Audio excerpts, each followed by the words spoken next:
चातुर्मास का महात्म्य श्रवण करेंगे। देवशयनी एकादशी से देव उठी एकादशी तक यह जो चतुर्मास है वह आध्यात्मिक खजाना भरने का काल है।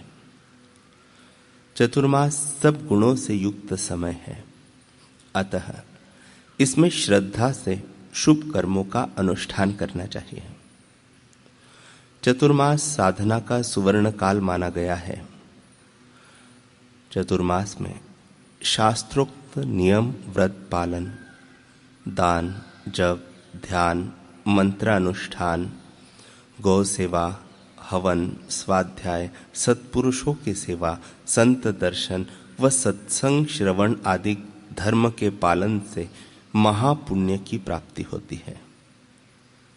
सत्वगुण की मंदता से उत्पन्न होने वाली दुष्प्रवृत्तियों के शमन हेतु चतुर्मास में विविध प्रकार के व्रत, अनुष्ठान, यज्ञ आदि का आयोजन होता है, जिससे सत्व विरहित मन भी कुमार्गगामी न बन सके।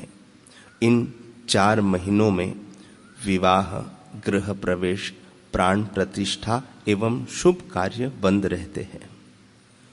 जो मनुष्य नियम, व्रत अथवा जप के बिना चौमासा व्यतीत करता है वह मूर्ख है। चतुर्मास का पुण्य लाभ लेने के लिए प्रेरित करते हुए पूज्य गुरुदेव कहते हैं कि तुम यह संकल्प करो कि यह जो चतुर्मास शुरू हो रहा है उसमें हम साधना की पूंजी बढ़ाएंगे। यहाँ के रुपए तुम्हारी पूंजी नहीं है, तुम्हारे शरीर की पूंजी है, लेकिन साधना तुम्हारी पूंजी होगी। मौत के बाप की ताकत नहीं जो उसे छीन सके। चतुर्मास में कोई अनुष्ठान का नियम अथवा एक समय भोजन और एकांतवास का नियम ले लो। कुछ समय श्री योग वासिष्ठ महारामायण या ईश्वर की ओर पुस्तक पढ़ने अथवा सत्संग सुनने का नियम ले लो। इस प्रकार अपने सामर्थ्य के अनुसार कुछ न कुछ साधन भजन का नियम ले लेना। जो घड़ियां बीत गई वे बीत गई, वापस नहीं आएंगी। जो साधन भजन कर लिया सो कर लिया, यही असली धन है तुम्हारा।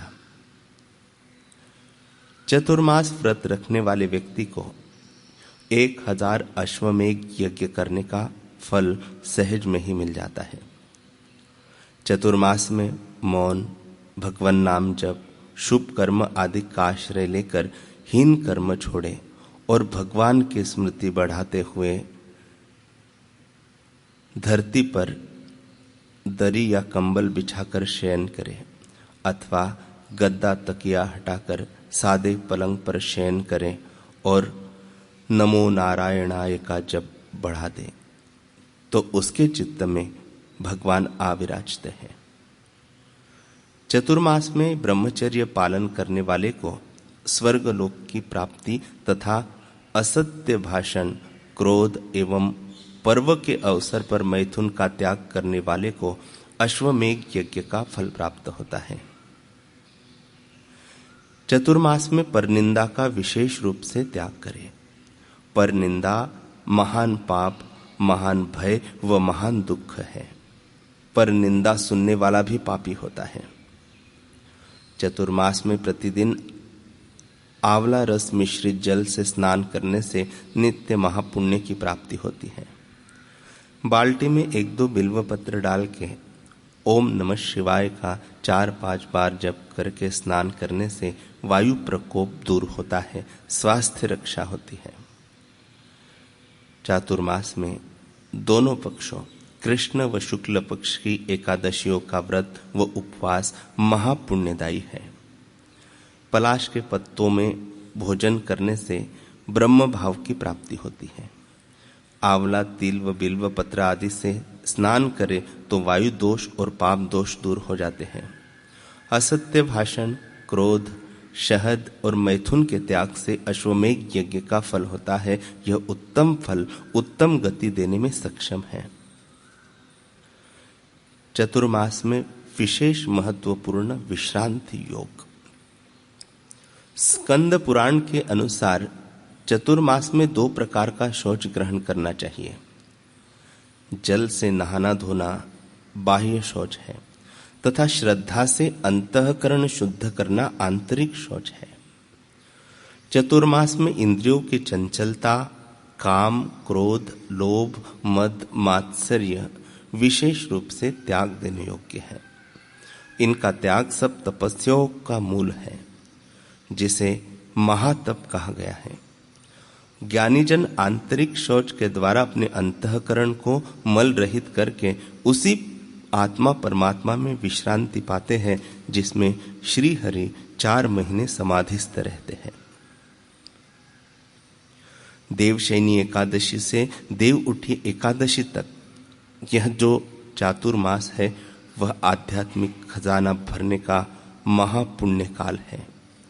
तो इन दिनों में आप अपनी निष्ठा बनाए रखें।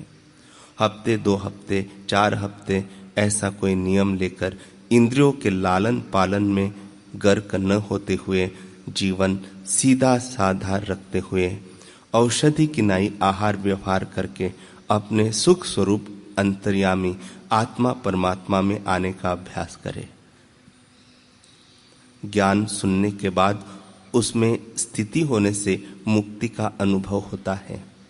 ज्ञान सुनने से लाभ बहुत होता है, परंतु सुना हुआ ज्ञान पचाने के लिए अगर समय नहीं निकाला तो जो परम पद की प्राप्ति का लाभ होना चाहिए उससे वंचित हो जाते हैं।